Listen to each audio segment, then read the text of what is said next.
As of the recording of this video, we are up to 7 different booster packs you can open in Pokemon Pocket. And if you're someone that's still building up your collection, it can be a tough choice on which ones are the best to move in on. Today's video is going to rank all of our existing packs from worst to best to give you my thoughts on which ones are the best to focus on to start fleshing out your collection to get the most playable and interesting decks available to you ASAP.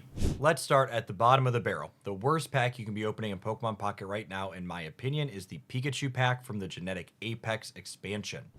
All 5 of the EX Pokemon in this pack leave a bit to be desired. They have not seen any competitive play for a couple of expansions now, largely just being pushed to the side by other better options that do similar things, or in the case of Pikachu and Zapdos, a former metagame powerhouse, they are just no longer able to keep up with newer utility cards like Cyrus in the format.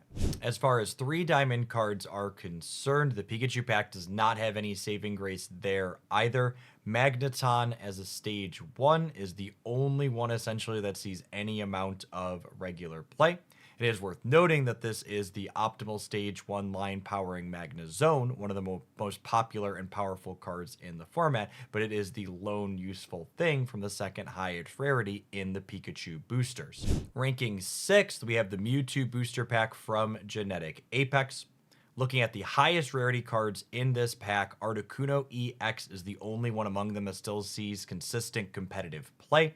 There are 18 Trainer Cheesy variations that will likely be very good once Pokemon Pocket gets a ladder system because they win or lose games very quickly. They also occasionally spike results in tournaments. Articuno also sees play inside of Manaphy decks as an additional basic thing that you can stack up energies on for value. The other 4 EX Pokemon in this pack have had mixed degrees of success in the pack. Mewtwo is a former format powerhouse that was completely pushed out by the introduction of Cyrus and other more efficient threats to the format. Marowak has essentially never been useful, and Venusaur and Gengar, while mechanically unique and novel, just don't hit quite as hard as you expect Stage 2 Pokemon to be powerful in Pokemon Pocket.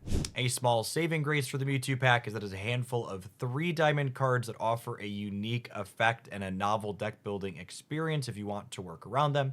Pidgeot, Dragonite, Weezing, and then Articuno are all cards that see some amount of play, even if not necessarily in the most competitive decks. Coming in 5th place, we have the Palkia booster from the SpaceTime Smackdown expansion.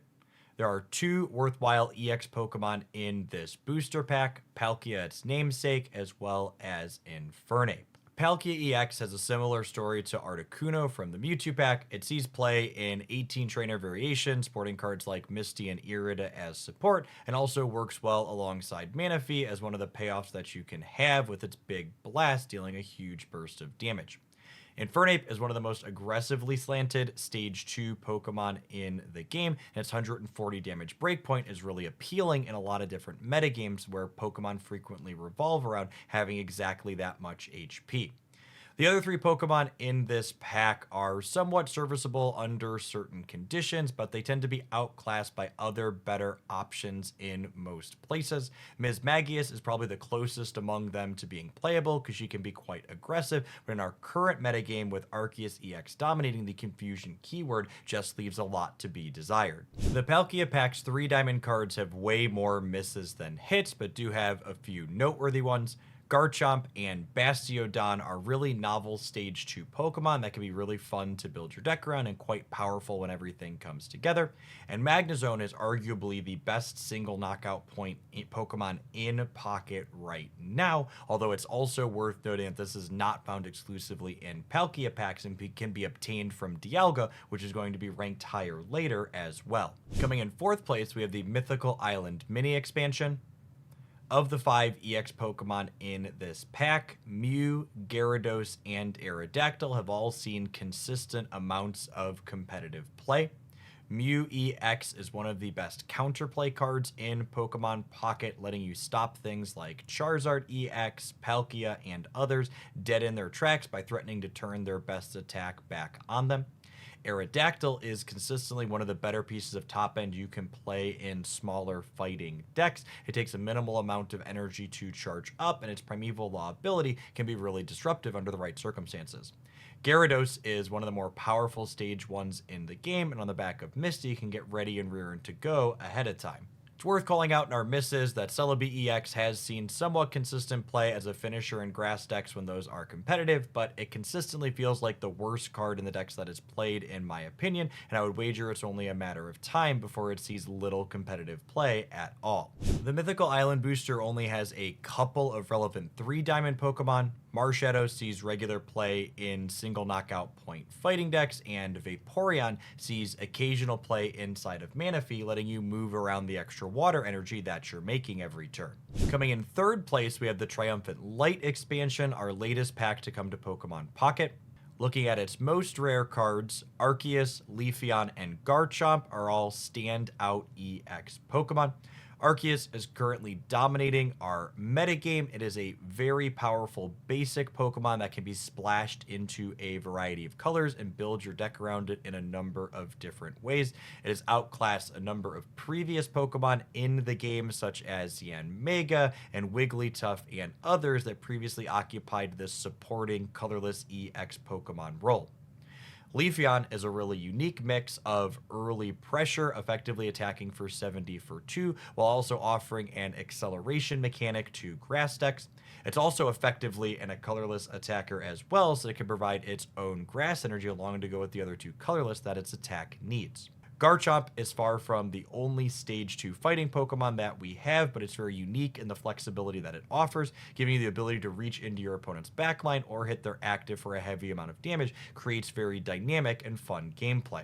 Even the 2 kind of stinker EX Pokemon in this pack, Glaceon and Probopass, can be pretty serviceable if you build your deck around them, but on average they end up outclassed by other similar typed or colorless Pokemon in decks that are looking to be competitively optimal. The place the Triumphant Light booster pack really shines is that almost all of the 3-diamond cards in it are phenomenal hits. Explicitly, every Arceus Link Pokemon other than Tyranitar sees some amount of competitive play so far in our developing format, and Sky Shaman is looking to be a solid utility card that can be leveraged to great efficiency in decks playing lots of basics. Our top 2 booster packs right now are incredibly close in my opinion, but I'm going to give the runner-up award to the Charizard booster pack from the Genetic Apex expansion.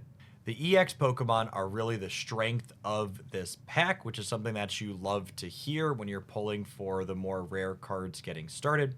Charizard, Moltres, Starmie, Executor, and even Machamp have all spiked somewhat consistent competitive results throughout the lifespan of Pokemon Pocket's short time period.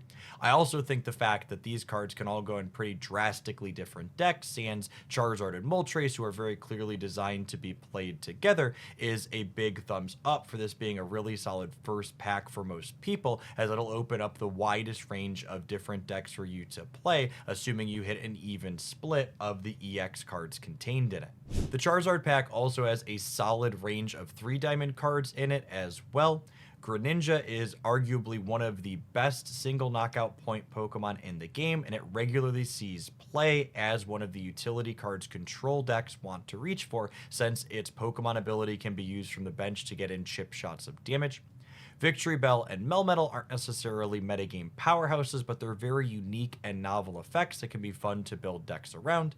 And Kangaskhan is a really solid lead Pokemon in controlling decks that are looking to start on 1 knockout point Pokemon, distribute a little bit of damage while they build up something like a Greninja or Charizard or something else behind them. Finally, those keeping track at home know that the best pack in Pokemon Pocket, in my opinion, right now to be opening is the Dialga pack. Looking at the EX or rarest Pokemon in this pack, its namesake Dialga, as well as Darkrai, Yanmega, and Gallade have all put up pretty consistent competitive results in Pokemon Pocket during their tenure in the game. Even Pachirisu, as the odd Pokemon out here, has a C-tier deck, the all-in 18 trainer Patchy, that it opens up for you by having inside your collection. I think Dialga and Darkrai are especially key cards to call out in this pack because there isn't another card in the game that really provides the unique controlling aspect that Darkrai has of putting chip shots up from your bench while you build it as an attacker, or the consistent energy acceleration that Dialga has that works very well with metagame powerhouses like Arceus or even Yanmega inside of this same pack. The Dialga pack also has an incredible range of 3 diamond cards that are useful in a variety of spots as well. Magnezone, I think, is arguably the best single knockout point Pokemon in Pocket, and Magneton from the Pikachu packs lets you charge up lightning energy for it in any deck, effectively making it colorless. Shaman's healing effect is powerful utility that we see play in a variety of decks that are looking to stall the game out or give them extra sustain against chip shot decks like Darkrai and Greninja. And finally, there are a handful of key Pokemon that you can build your deck around that are really satisfying to execute. Rampardos, Lucario, Luxray, and Togekiss are all pretty mechanically unique things that open up new archetypes based around themselves entirely. As we come to a close on today's pack review video, I wanted to note a couple of things for posterity's sake.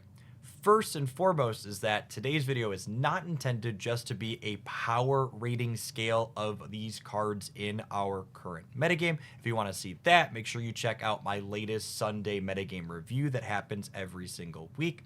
Instead, I wanted to look at these booster packs through the lens of cards that have had consistent playability over their course in Pokemon Pocket's brief history, or offered variety of novel or niche play patterns that only they enable you to have. The second is that you will note that I only talked about each of these booster packs from the perspective of which 4 and 3 diamond cards they contained. There are also a number of useful 1 and 2 diamond cards inside of each of these packs that you're going to want to have access to in your collection, such as various utility trainers like Giant Cape and Pokemon Communication and Sabrina and Giovanni and others. That being said, it does not cost you any trade points to exchange 1 and 2 diamond cards. So if you're someone that's just starting out in Pokemon Pocket, you should find you some real life friends that have been playing, or connect with folks online via Discord or in other social media. And I'm sure you'll be able to find folks that have copious amounts of these older cards from everything except the latest expansion that they're going to be ready and willing to train to help get you with those in your collection ASAP. Finally, I would love feedback on the format and way I put together the information in this video. This is a new type of one for the channel, so I would love to hear your thoughts down below and how I could do it better in the future once some more packs get added to the game and we need to rehash it. If you enjoyed my breakdown, I'd encourage you to smash that like button. If you happen to be new here and you enjoy thoughtful content like this many days of the week, consider subscribing and coming back again. I appreciate the folks that made it all the way through to the end, and I hope your next pack is an excellent one.